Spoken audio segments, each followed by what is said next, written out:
My mom said, "It's too chaotic this year. Let's skip you coming." I said, "Okay." Then I saw a video on Facebook.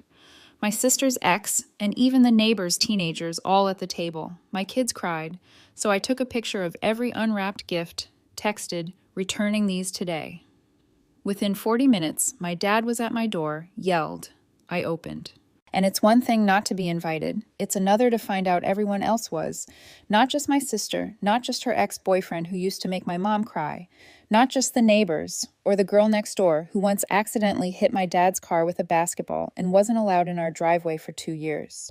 No, everyone except me and my kids. That's what hit the hardest. My mom had called it too chaotic this year. She said maybe we'd skip it. Next year, she added like it was some logistical adjustment. I said okay, and she hung up like she had just rescheduled a dentist appointment. My kids had already drawn birthday cards. My daughter made a paper crown with Queen Grandma written in glitter glue. My son picked out slippers with built-in foot massagers. They were excited. They always are. They love my parents more than they should, considering how little they get back. My parents tolerate them. That's the best word for it. Polite smiles, quick visits, never overnight. They still haven't forgiven me for being a single mom. Even though I didn't leave him, he left me. He lives out of state now, but calls the kids every single night, pays for their health insurance, sends gifts, asks about their day. He doesn't speak to me much, but he never disappears on them. And yet, somehow, in my mom's eyes, that makes me the failure. I thought this year would be different. I'd been planning her birthday gifts since March. It was a set of gold jewelry, necklace, bracelet, earrings, $7,800. I skipped everything for it. Coffee shops, clothes, dinners out. I clipped coupons like it was my job. I wore the same boots with a hole in the sole through April, but I didn't touch a single dollar from the kids' fund. They had what they needed. I just figured if I gave her something unforgettable, maybe I'd finally be seen again. The day before her birthday, I didn't hear anything. Then that night, my cousin sent me a video. It was already up on Facebook. My mom was sitting at the head of the table, blowing out candles on her favorite lemon cake. My sister was on one side. Her ex, the one my mom used to say she couldn't stand, was beside her. Their baby in a high chair. The neighbor's teenage kids. Even a coworker from mom's old job who I haven't seen in 10 years. Everyone but us. The table was set with the gold-rimmed plates she only uses when she wants to impress. Her best linens. The flower arrangement I'd sent her that morning was sitting at the far end of the table. I spotted the card still in it unopened. I didn't cry. I didn't even call her. I waited until the kids went to sleep. And then I took out every single gift we'd wrapped for her, for my dad, for my sister's baby. I unwrapped them. I laid them all out. I took a photo, sent it to the family group chat, texted, "Returning these today." 40 minutes later, my dad was pounding on my door. "Are you out of your mind?" he shouted. I opened the door. He stormed in without waiting. Looked at the unwrapped gifts like I'd smashed something holy. He didn't ask about the kids, didn't ask how I found out, didn't apologize, just said, "You don't embarrass the family like this." I said, "You invited the whole neighborhood and left us out." His face didn't change, just shrugged and said, "We needed things to be quiet this year with your sister visiting." Then he walked out. No explanation, no defense, nothing for the grandkids watching from the stairs. The next morning, I drove to the jeweler and gave them back the gold set. I didn't even ask for the full refund. Told them to restock it. Something in me shut off that night, and it's not coming back. After I returned the jewelry, I thought maybe that would be the end of it. Maybe they just iced me out like usual. Pretend I overreacted. Move on like nothing happened. But that's not what happened. It started with silence. No calls, no texts, not even from my sister. And then 2 days later, my mom posted a photo on Facebook. Her and my sister, arms around each other on the porch, holding coffee mugs like it was some perfect morning in a perfect world. Caption said, "So grateful to have my baby home for a while." A while. That caught my attention. My sister lives on the other side of the country, supposedly has some high-profile job in tech marketing or real estate or consulting. The story changes every time my parents brag about her. She's always in glossy airports or minimalist apartments with candles burning in the background. But in the photo, she was wearing the same hoodie I saw her wear in the birthday video. Hair pulled back, no makeup, tired. I didn't think too much about it until I got a call from Aunt Leia. She never calls unless someone's dying or drunk. She asked if I knew that my sister had been at my parents' house for over a month, said she saw her at the grocery store a few towns over using WIC vouchers. I didn't say anything. A week later, it got confirmed. My mom let it slip during a call with Leia, who of course called me immediately after. Turns out my sister lost her job 6 months ago, racked up debt trying to maintain the image, sold her furniture before she flew home and showed up with 2 suitcases and a very different story. My parents didn't tell anyone. They wanted it to look like she was just visiting. Still golden, still successful, but now she's been living there in the room that used to be mine. They're covering her car insurance, paying her phone bill, pretending like it's temporary. Meanwhile, I was still hearing nothing from them. No apologies, no explanation. That weekend, I got a message from my dad. Short, said, "Can we talk?" I didn't answer. 3 hours later, another one. This time from my mom. "Your sister's going through something. It's been very hard on all of us. We need to talk." I stared at that message for a long time. Not a word about what they did to my kids. Not a word about the dinner, the gifts, the screaming on my porch. Just a request. I ignored it. 3 days later, my sister texted me. Said she wanted to clear the air. I asked why now. She replied, "They think you might be willing to help." There was no sorry, just desperate. I didn't answer my sister's text right away. I waited 2 days. Let her sit with it. She sent a follow-up, a voice note, which I didn't open. Then another message. "I didn't know they weren't inviting you, I swear." I didn't believe her. Maybe she didn't know at first, but she definitely knew once the food was being passed around the table and my kids weren't there. She knew when my chair sat empty. Still, I replied, "What is it that they want?" She wrote back, "I think they want you to help me financially." Just like that. No easing into it. No pretending they wanted to fix things. I almost laughed. They wanted money from the daughter they told to stay away. From the daughter whose kids weren't even good enough to sit at the table. I didn't reply. Instead, I texted my mom and said we could talk in person. She replied with, "Oh, thank God. Your dad and I were hoping we could all move past this." She said they'd be over that weekend. I told her I'd cook. When they showed up, my mom brought a pie. My dad brought nothing but his usual self-righteousness. They walked in like nothing happened. Said hi to the kids. My daughter clung to me. My son didn't look up from his tablet. We sat down. I served lunch. We made small talk. Then my mom sighed and said, "You know your sister's situation. She's been having a rough time. It's not her fault the company downsized. We were hoping you could maybe just help her get back on her feet." I nodded like I was considering it, like I was feeling charitable. Then I said, "Sure, I'll help her find a job." She blinked. "Well, yes, but we meant maybe something more immediate, like rent, groceries, or maybe something to help her get her car back in shape." I smiled. "Helping her find a job is immediate," my dad cut in, voice clipped. "She's not used to working that kind of job. She needs something that matches her background." I said, "She can match whatever she's got left." They went quiet for a while. My mom looked around the room like it would give her some leverage, saw the new couch, the updated kitchen tiles, all paid for with my money, my work, my choices. Then she said it. "If you're going to be like this, we'll just have to get by without your help." I stood up, took her pie, set it gently in the trash. "Hey," I said. They left without another word. That night, I emailed a friend who works in staffing. Told her I had a candidate with a college degree and some gaps in employment. Asked if she had anything. Customer service, admin, reception, retail. Didn't matter, just something. My sister started the job 2 weeks later. Entry level, no remote options. I didn't tell my parents I had arranged it. They thought it was luck until the day my mom called and said, "You really aren't going to help us, are you?" I said, "You mean money?" She said, "Anything?" I said, "No." 2 days later, I got a letter, a real mailed letter. They said they were downing me, that I was cruel, that I had abandoned family when they needed me most. That's when I remembered the Lexus. They really thought I forgot about the car. A year and a half ago, when my dad's old truck finally died, he called me in a panic. Said he needed help, just short term. My husband and I weren't officially divorced yet, and he was feeling generous that month. Signed off on co-signing a loan so I could buy my dad a decent car, something reliable, something that wouldn't break down when my mom wanted to drive to her book club. We bought them a Lexus, but barely, less than 20,000 miles, one owner. My dad cried when I handed him the keys. My mom told everyone I had finally done something right. They never made a single payment. And now, after everything, they were driving it around like it belonged to them, like I wouldn't remember.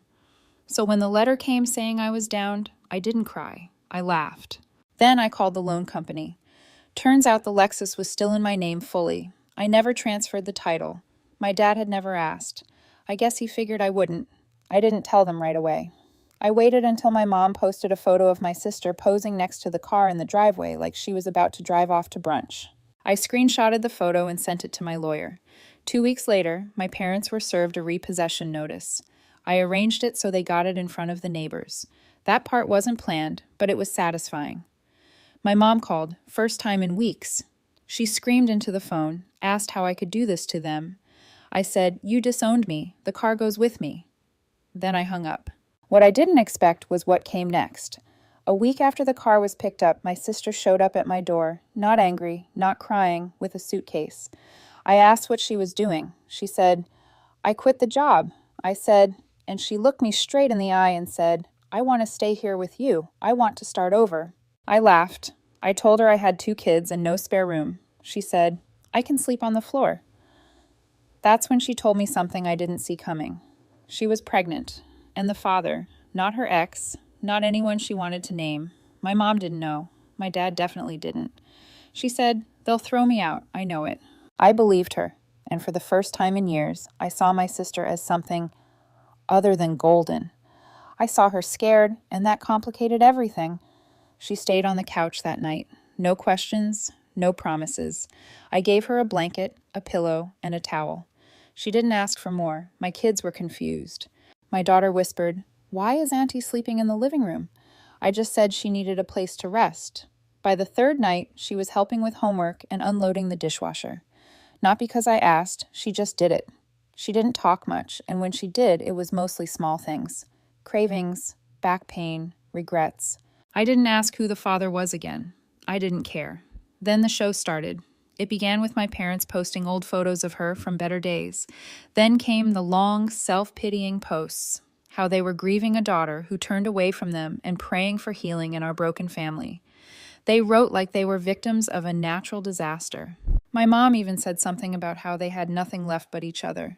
The best part, she included the Lexus in the list of what they'd lost. They started calling relatives, friends, even people from church, spinning stories about me, how I'd changed, how I was influenced by bitterness. My aunt called and asked why I'd stolen the car. I sent her the title paperwork. Silence after that, but then the doorbell rang. "Who is it?" "My mom." She looked straight through me and said she was here to see her daughter, not me, the real one. My sister was in the kitchen holding a bowl of cereal. When she heard the voice, she froze. She whispered, "Don't let her in." I didn't. My mom said, "You're making a mistake. This is family." I said, "You disowned me. You can't walk that back now." She left. The next day, my sister got a call. My dad, angry, said she betrayed them, said she was ungrateful, said she needed to come home, that they'd forgive her if she fixed things with me. She hung up and said, "They're not scared I left. They're scared I told you everything." I nodded. Then she said, "I want to keep the baby, but I can't do this alone." I didn't answer right away. Later that night, she sat on the edge of the couch and asked if I hated her. I said, "Not anymore, but I don't trust you yet." She said, "That's fair." She meant it. The next morning, I got an alert, a post from my mom, a blurry photo of her standing next to an old pickup truck in a dealership lot. Caption, "New beginnings." A family friend commented, "What happened to the Lexus?" My mom replied, "Ask Jennifer." So I did. I left a comment right underneath it, sold it, paid off the loan, used the rest for my kids. I didn't get a reply, but she read it. I know she did. The Lexus sold fast. Low miles, clean title, solid interest. A man from 2 towns over paid in full and drove it off with a grin like he'd won something. I watched from my window, not smiling, not sad, just still. I used part of the money to finish off the loan. The rest went into savings, the kids' college fund, and a little side envelope I labeled "Whatever Comes Next." My sister was still on the couch. She got a part-time job working at a baby store, minimum wage, folding onesies, stocking pacifiers, sweeping aisles. It wasn't glamorous, but she was never late, not once. She stopped complaining. We didn't talk about the past. She didn't bring up her ex or the baby's father. I didn't ask. We made it through meals and errands and quiet evenings with kids' shows playing too loud. For the first time in years, our silence wasn't cruel. It was mutual. Then my parents started showing up in places they knew I might be. At the kids' soccer field, at the same grocery store. Never said anything. Just made sure I saw them. And then the messages started again. Not to me, to the kids. Birthday cards started arriving again with gift cards inside. A doll for my daughter. A science kit for my son. Signed, Love Grandma and Grandpa. No return address, no note to me. My son asked if we could visit them. I said, "We'll see." Then came the worst one. A letter typed from my mom. Said she was sorry for how things turned out. Not for what they did, not for lying, just for the outcome. And then came the kicker. They wanted to meet. Said they wanted to clear the air, start over, and that they missed their family. My sister read it. She handed it back and said, "They think I'm your ticket." I nodded, but I'm not going backward. So I wrote one final letter. I didn't curse. I didn't accuse. I said this. I'm glad you love your version of family. I'm building mine, but it won't include people who only see my children as footnotes. You can explain that however you want. I'm not going to explain myself anymore. And then I blocked them. Phone, social media, everything. That night, my daughter climbed into my lap and said, "Grandma forgot about us, didn't she?" I said, "No, she just didn't know how to treat you, right?" She nodded like she understood more than she should have. We never saw the pickup truck. My mom stopped posting pictures. My dad apparently told people I ruined their life. But something changed because people stopped believing them. Relatives started reaching out quietly, saying they were sorry, that they didn't know everything, that they should have asked. I didn't want their sympathy. I just wanted peace, and that's exactly what I kept. No more doorbells, no more begging, no more performances. Just me, my kids, my sister, and a different kind of family. One that isn't built on shame, but one we built ourselves. It's been 2 weeks since I cut them off for good. I really thought that would be the end of it. I imagined peace, some quiet evenings, a routine, nothing dramatic. But then last Wednesday, I got a knock on the door around 9 p.m. It wasn't my parents. It was the wife of the man who bought the Lexus. She looked confused, said she didn't mean to bother me, but wanted to ask some questions. Apparently, a week after he drove it home, he started getting notes on his windshield. At work, at the grocery store, even at his kids' school pickup, things like, "You don't deserve that car. That's not yours. This was a gift, and you stole it." All signed. She asked me if anyone in my life might have a problem with the car being sold. I said, "Yes, but I don't think it'll happen again." He believed me. Then 2 days ago, my sister got a call from an old friend, someone she hadn't talked to in a year. Apparently, our mom's been telling people she was lured away by me, that she was pregnant with some stranger's baby, and that I was manipulating her for revenge. Classic projection. That would have hurt maybe a month ago, but not now. Because the truth is, my sister's still here, still working, still pregnant, still sleeping on the couch. And this morning, she told me she's saving for a twin mattress so she can move into the laundry room and give the kids back their living room. It's small, but it's real. No one's pretending anymore. No one's performing. I don't know if my parents will ever stop spinning their version. I don't really care because the people who matter, they see it now. A few of them even apologized genuinely, quietly, like they finally realized how long this had been building. I don't know what's next. Maybe they'll try something else. Maybe they'll just disappear from our lives completely. But for now, the air feels cleaner. My kids are laughing more. My sister's trying. And I'm not wasting energy hoping for people to love us the way we deserve. So thank you to everyone who reached out, everyone who followed this story, messaged support, or just read in silence. Thank you. I don't know if there will be any more updates, but if there are, I'll share them. Until then, we're okay. We really are.